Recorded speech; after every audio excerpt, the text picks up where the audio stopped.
Let me give you a little journey into my mindset. This story goes back to before my diagnosis, but because so much happened to me before and after my diagnosis, I find it really difficult to remember a lot of the meanings behind these illustrations. However, recently a lot of the stories have been rekindled in my mind.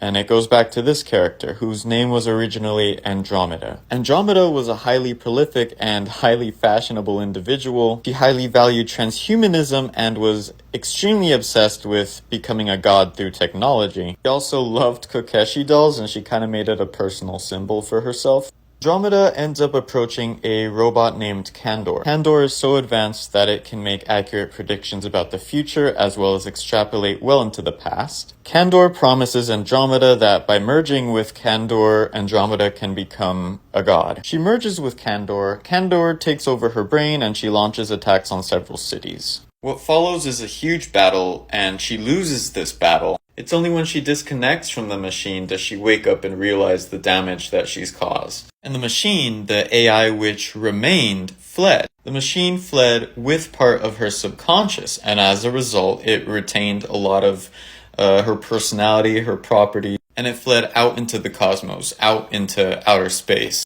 In outer space, the resentful machine went crazy and started building this huge city filled with idols of Kokeshi dolls.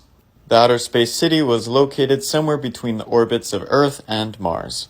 Years and years after the initial battle, Andromeda feels incredibly guilty at having been manipulated by this machine, and she decides to set out and confront it. However, finding herself unable to confront the shadows of the past causes her to leave the task up to her friends, and in a final showdown, the machine takes the form of a giant Kokeshi doll. This story includes bits and pieces from before my diagnosis and bits and pieces from the story I'm working on now, but even then, like going back and looking at the old art, it's easy to see that it really is the same story. It's kind of weird how I subconsciously generated this basically the same story.